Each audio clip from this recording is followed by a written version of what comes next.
No news. Sorry, guys. No way. All right. It's so great to have you here. Okay, so is this your first time at CPAC? This is not my first time at CPAC. In fact, last year when I was at CPAC, we were on the campaign trail with President Trump. Yep. I was doing Media Row, and I was pregnant with my child. I was wearing this big blazer, and now I have a 7-month-old baby, and we're at the White House. So it's been a good year. Well, for me, it's an honor to be with you and be able to interview you. I do feel like you're kind of like my kid's sister. And I do know that blondes have more fun because my younger sister is also blonde. But, I got to ask you, we're 31 days into this administration. Yes. This historic Trump administration. What's the president's mood? Jubilant, excited, exhilarated, and defiant. And the president is not backing down. We've seen judges in courts acting like judicial activists.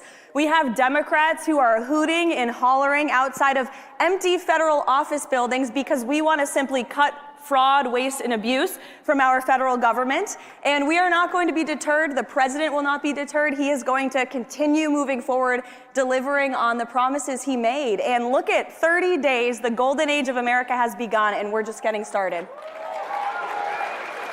All right, give an insight into, when you walk into the Oval Office, President Trump is there, he presses his button to get his Diet Coke, which is one of the coolest things. And then he sometimes will ask you, do you want one too?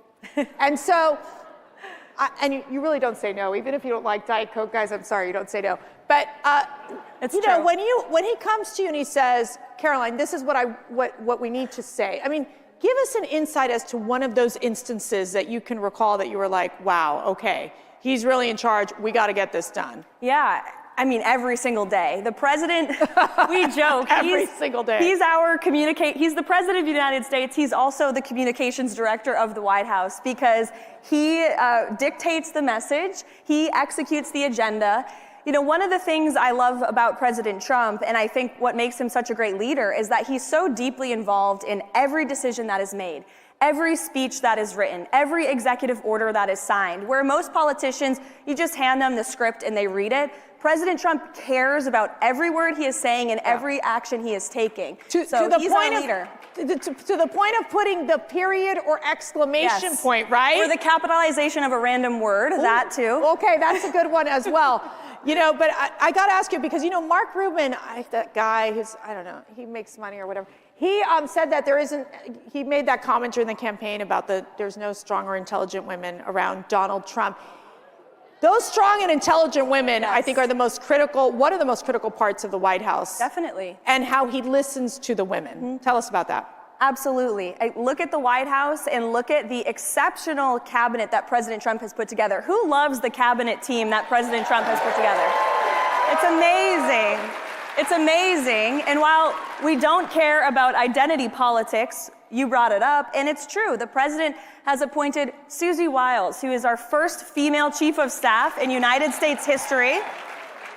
Brooke Rollins heading up the secretary, she's our Secretary of Agriculture. We look across the entire cabinet. There are incredible women. Linda McMahon leading the Department of Education. The list goes on. And the White House is full of working women. In fact, I was going up the staircase in the West Wing today and saw 2 of my female colleagues, both of whom are pregnant, having babies this year, and they're working and they're saving America because President Trump believes in the best people for the job, the brightest people for the job. That's right. So tell us, okay, that first day, because I remember we were like, okay, it's Karoline Leavitt's first press briefing. How many of you people were watching out there? So of course, as the older sister, I'm like going, I better start praying right now. And we're both Catholic, so I'm like praying to like Mary, the saints, everybody else, Jesus. I'm like, Jesus, come on, just cover. When you walked into that White House press briefing room, now you were there beforehand as one of the press assistants, but this is different. This is like one of the most important jobs of the administration. How did you feel? Yeah. And what was your focus? Like, how did you know, okay, I'm ready, I mean business? Yes. Well, there's extensive preparation that goes into each briefing, and I'm so blessed to have an amazing team at the White House who helps me prepare. I brought 3 of our big guns yesterday. We had Stephen Miller and Mike Waltz and Kevin Hassett join me at the podium to celebrate 1 month. And I lean on the policy experts in the building and, to figure out what is fake news versus what is truth. So a lot of preparation, a lot of reading, talking to the president to understand his thinking. And then when I got to the podium, I realized the president is delivering on everything he said he was going to do, which makes my job as his spokeswoman easy, because I'm not working for a politician who's lying and we have to spin. I'm working for a man who said things and he's delivering on those things every day. Now, I remember, because I worked in the first administration, and the press secretary at the time, I was a strategic communications senior advisor for President Trump, and our press secretary at the time was now Governor Sarah Huckabee Sanders, who will be on stage with me tomorrow. But I remember those exchanges between Sarah and this guy, let me remember his name, wait a second, the CNN guy, Jim Acosta? Oh wait, he's not on CNN anymore. That's right. He was like, it was just so, I would say, you don't mind the aggressive questions, you take the aggressive questions, but it was just always to the point that it was like, how do you destroy Donald Trump? How do you destroy the individuals of staff? It was so, when they do say Trump derangement syndrome, and I do think that there's also Elon Musk derangement syndrome happening too with the media, because they don't know how to handle it. How do you view that differently from the first administration till now? Because it was a lot of dealing with Russian hoax at the beginning, special counsels. It was constant because the media was trying so hard and they never apologized, right? They didn't apologize about the Russian hoax. Yeah, that's right, they didn't. So this time around, it's a very different strategy that you all are taking forward. What is that strategy? Well, first of all, since you brought up Jim Acosta, he's been saying some not so nice things about me online, and I've resisted responding, but since you brought him up, I'd like to say to Jim, at least I have a job, Jim, okay? Just saying. Now, Moving on, as far as the strategy, we are on offense. We are on offense every single day, and the president leads from an offensive mindset. We are not going to apologize for cutting waste, fraud, and abuse from our government. We are not going to apologize for mass deporting illegal immigrant criminals who have broken our nation's laws and terrorized our communities. And we are not going to apologize for slashing regulations and undoing the disastrous policies of the previous administration. That's what the president said he was going to do, and that's what the majority of our fellow Americans want. The latest CBS poll, 70% of Americans say that President Trump is delivering on what he said he was going to do. So we're not going to apologize. We're going to keep moving ahead, and we try to bring that approach in our messaging every single day. So I got to ask you, you're working all the time. These jobs are, when I tell you so demanding, they are so demanding, and I do feel that it is like warp speed what you're dealing with, even more so than we saw in the first administration. How do you get the strength to just get through every single day? My faith in God, absolutely. Waking up every day and just remembering I'm blessed, and we're all blessed to live in this country and to have a president who is looking out for us every day, family support, and our team at the White House. We really have a great team. And you talked about how the media tried to cause so much division within the White House in the first term. They're trying to do it, but I think they're failing. They are not getting away with it because we truly have such great camaraderie. And the people I work with every day, they're friends and we're together. 18 hours a day. So you gotta like who you're around. But we truly are having fun and we're getting work done. And again, the president is leading with that positive, happy warrior attitude, and it transpires to the rest of the White House every day. And in the first administration, there were those chiefs of staffs that were trying to undermine President Trump. Susie Wiles is so impressive in terms of being able to bring order and just, I think, so much structure to what we're seeing at the White House. Your reaction? Susie Wiles is wildly respected by every single person in that building, and she sets the tone, she sets the pace. She's like that person in your life that you'd never want to disappoint. Like, you'd never want Susie Wiles to look at you and be disappointed. Everybody just has the utmost respect for her, especially the president. And they have a great relationship, and she's done a phenomenal job. She led the most historic campaign in American history and the biggest victory on November 5th. And we're so grateful to have her at the White House. Now, I remember when I met Karoline, she was running for Congress in New Hampshire. Yes. And I mean, the energy and the charisma of this young woman. How old were you at that time? Oh gosh, I wasn't Like even old 22 enough to be in Congress when I started the campaign. I Yes. was 23 years old Yes. and turned 25 in the midst of it all. So what lessons did you learn during that campaign? And I watched you in action to what you are able to apply that to your job today. So many lessons. First of all, running for office was an incredible experience, and I think it helped prepare me a lot for this job. But obviously, public speaking, not being afraid, and just doubling down on your positions and your values. Yeah. And grateful for the experience. Glad I lost the general election, because this job is a heck of a lot more fun. Yeah, no kidding. Well, you realize something in life, and you appreciate this. God has a plan, right? God has a plan for every single one of us. And, with disappointments that come in life, then come other great opportunities and great things. Okay, so let's talk about the Gulf of America. Okay. So tell me what happened with the AP. Give me what's going on here. So it's just us, right? It's just us. Okay. Well, I really would love to answer this question, but upon driving over here from the White House, I actually learned that I have been sued by the Associated Press. Oh, that means, okay, we cannot, okay. Yeah. Wait, personally? We'll see them in court. Wait a second, personally? Yes. Yes. See, this is what these people do. It's called lawfare. You can't say it. I'll say it. It's called lawfare, people.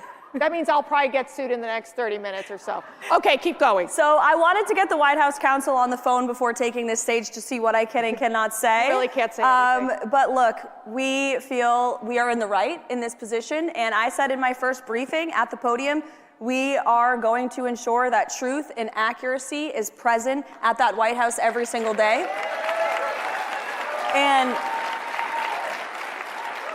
And one of the changes that we made, President Trump ran a non-traditional media strategy on the campaign trail, and he owned it. And he did podcasts, the Theo Von podcast, the Joe Rogan podcast.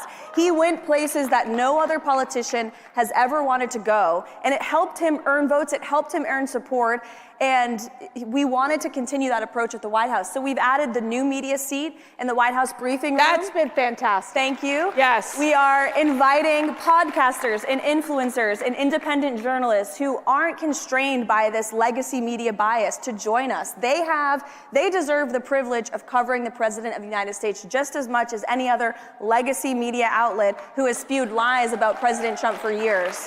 Lies about President Trump, lies about the people who work for President Trump, lies against people like yourselves. This is what the media, so many in the media have done. I'm not saying all of them, because there are some good eggs out there for sure. But there is definitely the sense that they drove this narrative, that they pushed this leftist agenda. Didn't they forget to talk about Biden's mental decline for quite some time? Yeah.